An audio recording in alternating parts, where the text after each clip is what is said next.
नहीं चलेगा, नहीं चलेगा, नहीं चलेगा, नहीं चलेगा। होश में आओ, होश में आओ, होश में आओ।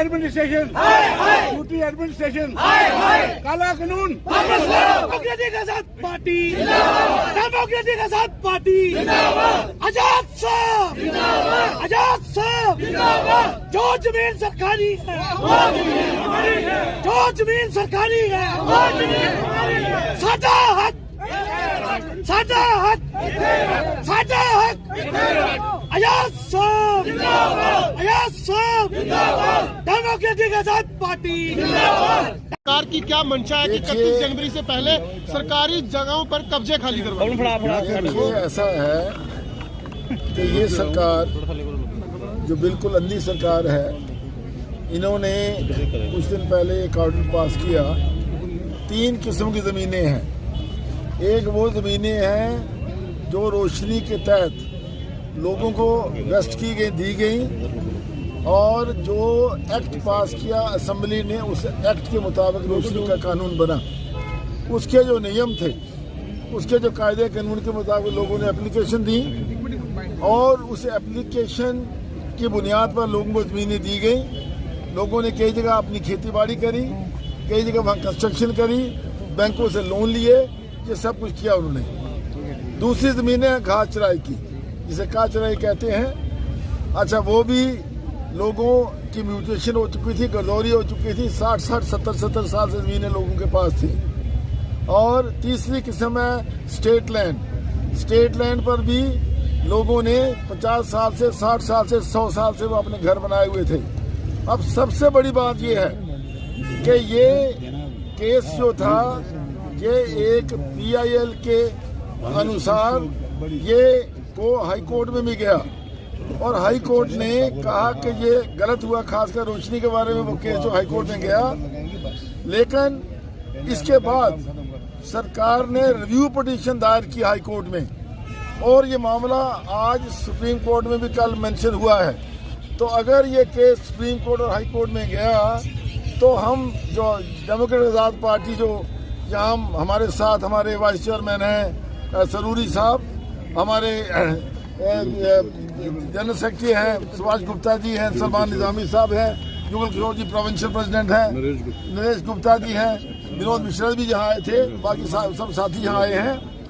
तो हम आज़ाद साहब ने कहा है कि ये बिल्कुल गलत हुआ। जो हमारे चेयरमैन हैं, आज़ाद साहब की डायरेक्शन पर हर जिले में जम्मू कश्मीर में प्रोटेस्ट हो रहा है इस अंधी सरकार के खिलाफ।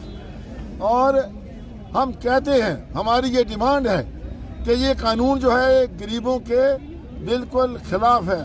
आज पहाड़ों पर और मैदानों में भी, पहाड़ों पर बर्फ है, सर्दी है, सर्दी का मौसम है, छोटे छोटे बच्चे हैं, किसी के पास 5 मरले ज़मीन है, किसी के पास 10 मरले ज़मीन है, किसी के पास 2 कनाल है।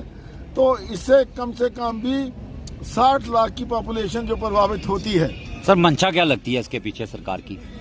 मंशा जो है, मैं समझता हूँ कि यूनियन टेरिटरी बनने के बाद जितने भी अफसर लोग यहाँ से बाहर से आए हैं, हमारे जो ऑनरेबल LG साहब भी हैं, उनको जम्मू कश्मीर के लोगों के बारे में बिल्कुल पता नहीं है, और ये लोगों के लिए परेशानियाँ पैदा करना चाहते हैं। और इन परेशानियों को रोकने के लिए हमारे पास एक ही हल है।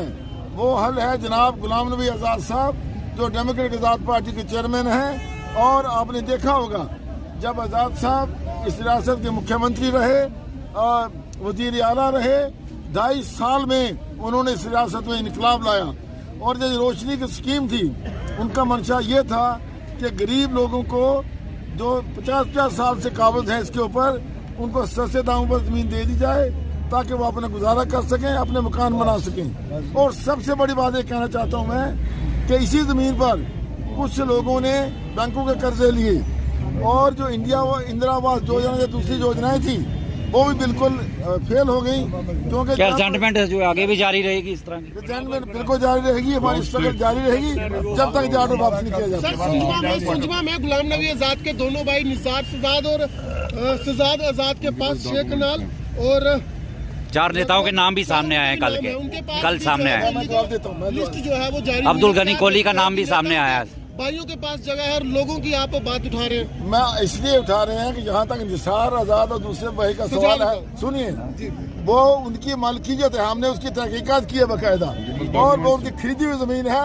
ये बिल्कुल बेबुनियाद मुद्दा उठाया जा रहा है और ये बिल्कुल गलत है। इस बात भारतीय जनता पार्टी के जो वाइस स्टेट प्रेसिडेंट युद्धवीर सेठी का कहना है कि जो आम जनता है उनको 1 कनाल तक का पोजेशन दे दिया जाए और जो बिग शार्क है जो एनसीपीडीपी कांग्रेस और अन्य दलों से हैं उन पर शिकंजा कसा जाए। What about BJP? What happened? Nirmal Singh ने आर्मी की जमीन घेर करके अपने मकान बना लिए। कविंदर गुप्ता के दूसरों को देखिए, बीजेपी के लोग हैं जिनके पास ज्यादा पठानिया जी हैं, जिनके पास ज्यादा जमीनें हैं।